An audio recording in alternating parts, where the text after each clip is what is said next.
வணக்கம். விஸ்வாமித்திரருடைய புகழை பற்றி தொடர்ந்து பார்த்து வருகிறோம். முதல் பகுதியிலே விஸ்வாமித்திரருடைய அந்த பெருமைகள் எல்லாம் பார்த்தோம். அடுத்த பகுதியில் ஹரிச்சந்திரன் கதையில் விஸ்வாமித்திரருடைய பங்கு என்ன என்பதை பார்த்தோம். இப்போது நாம் காணப்போகிற பகுதி இராமாயணத்திலே விஸ்வாமித்திரருடைய பங்கு என்ன. தசரத மன்னன் வெகு நாட்களாக குழந்தை இல்லாமல் இருந்தான். புத்திரகாமேஷ் யாகம் செய்தான். அதன் மூலமாக 3 மனைவியருக்கு 4 குழந்தைகள் பிறந்தார்கள். ராமன், பரதன், இலக்குவன், சத்ருகனன்.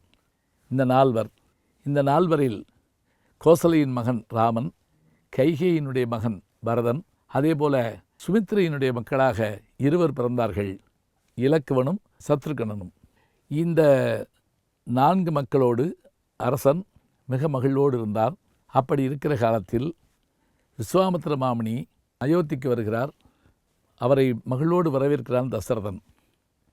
என்ன செய்ய வேண்டும் முனி புங்கவரே என்று கேட்டவுடன், நான் ஒரு யாகம் செய்ய போகிறேன். காட்டிலே அந்த யாகத்திற்கு இடையூறுகள் ஏற்படுகின்றன. அரக்கர்கள தொல்லை அதிகம் இருக்கிறது. அதனால் எனக்கு உதவி வேண்டும். உடனே தசரதன் வில்லை எடுத்துக்கொண்டு நான் வருகிறேன் என்றான். நீ வர வேண்டாம், உன் மக்களில் 2 அனுப்பு. ராமனும் இலக்குவனும் வரட்டும். முனிவர் பெருமானே, அவர்கள் குழந்தைகள், அவர்களுக்கு என்ன தெரியும்? இவர் கேட்டார், அவர்களை பற்றி உனக்கு என்ன தெரியும்? நான் அழைத்து செல்கிறேன். அப்போது அருகில் இருந்த வசிஷ்டர் சொன்னார் தசரதனை பார்த்து, தசரதா, கவலைப்பட வேண்டாம். விஸ்வாமித்திரர் தவங்கள் பெற்றவர். அவரிடத்தில் சென்றவர்கள் எல்லாம் தெரிந்து வரட்டும், அனுப்பி வை. அப்படி ராம லக்ஷ்மணர்களை அழைத்து கொண்டு விஸ்வாமித்திரர் செல்கிறார். ஒரு முறை சென்னை கம்பன் கழகத்திலே ராமனை பற்றி பேசுகிற போது பல்வேறு தலைப்புகளில் பேசுமாறு பல்வேறு அறிஞர்களிடத்திலே தலைப்பு கொடுத்தார்கள். ராமன் அரசன், மிகச்சிறந்த அரசன். ராமன் மிகச்சிறந்த மகன். ராமன் மிகச்சிறந்த கணவன். இதில் எனக்கு ஒரு தலைப்பு கொடுத்தார்கள், ராமன் மிகச்சிறந்த மாணவன், பெஸ்ட் ஸ்டூடெண்ட் ராமன் அப்படிங்கிற மாதிரி கொடுத்துருந்தாங்க. எனக்கு என்ன பண்ணுறதுனே தெரியல. அப்போ நான் பாலகாண்டத்தை எடுத்து பார்த்தபோது விஸ்வாமித்திரரோடு ராமனும் இலக்குவனும் செய்த பயணத்தை நான் பார்த்தேன்.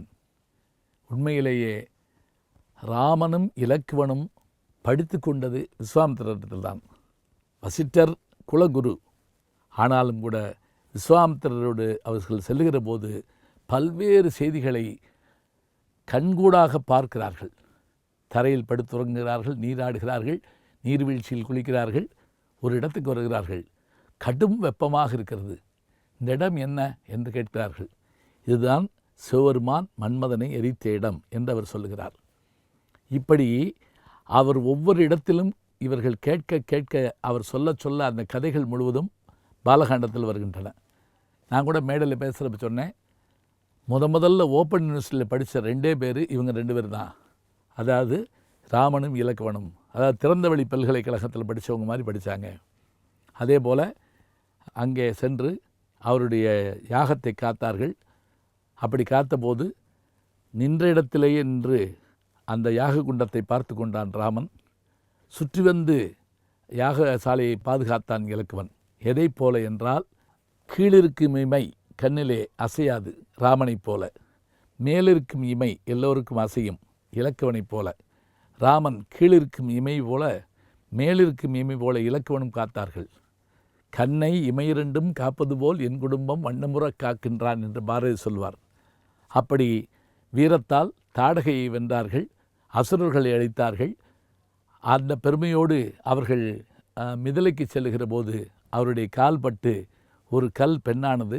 அந்த பெண் யார் என்று கேட்டபோது அகலிகையினுடைய கதையை விஸ்வாமித்திரர் சொல்கிறார். இவ்வாறு ஒவ்வொரு இடத்திலும் ஒவ்வொரு செய்திகளை அவர்கள் அறிந்து கொள்கிறார்கள். சீதையை திருமணம் செய்ய வருகிற போது வில்லை முறிக்க வேண்டும் என்றவுடன் குறிப்பால் அதனை செய்யுமாறு சொல்லி விஸ்வாமித்திரர் தூண்டுகிறார். ராமனுக்கு பெண் கொடுப்பதற்கு சற்றே தயங்கினான் வில்லை முறித்த பிறகு. யார்? ஜனகன். அப்போது விஸ்வாமித்திரர் சொன்னார், ஒன்றும் கவலைப்பட வேண்டாம். ராமனுடைய தந்தைக்கு 3 மனைவிகள் இருந்தாலும் கூட ராமன் என்னாலும் வசிஷ்டனாலும் வளர்க்கப்பட்டவன். எனவே ராமனுக்கு சீதையை கொடுக்கலாம் என்று பரிந்துரை செய்தார். பாருங்க, கடவுளாக இருந்தாலும் கான்ட்ராக்ட் சர்டிஃபிகேட் கொடுக்கறதுக்கு 2 முனிவர்கள் வேண்டியிருக்கு, வாத்தியார்கள் வேண்டியிருக்குன்னு சொன்னால் வாத்தியாருடைய பெருமையை எப்படி தெரிஞ்சுக்கிறோம்?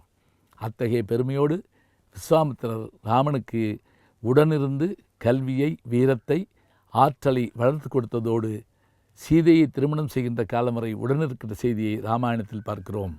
எனவே விஸ்வாமித்திரர் காலங்காலமாக யுகம் யுகமாக வந்திருந்தாலும் கூட தன் தவ வலிமையால் பெரும் நன்மைகளை செய்திருக்கிறார் என்பதை அறிகின்றோம்.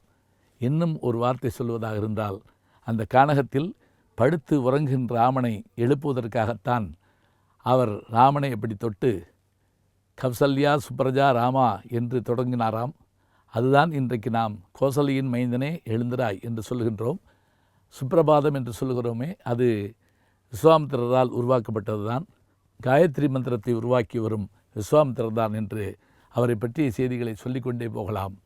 யுகங்கள் தோறும் வாழ்ந்தவராக விஸ்வாமித்திரர் நம்முடைய கண்ணுக்கு தோன்றுகிறார். நல்ல செய்திகளை நாளும் சிந்திப்போம், நாளை சந்திப்போம். அன்பிற்கினிய யூடியூப் நேயர்களே, நீங்கள் என்னோடு இன்னும் நெருக்கமாக தொடர்ந்து வர வேண்டும் என்று சொன்னால் இன்ஸ்டாகிராம், ட்விட்டர் போன்ற பதிவுகள்லையும் என்னை நீங்கள் தொடருங்க. பின்தொடர்ந்து வாருங்கள். நாம் எல்லோரும் முன்தொடர்ந்து செல்வோம்.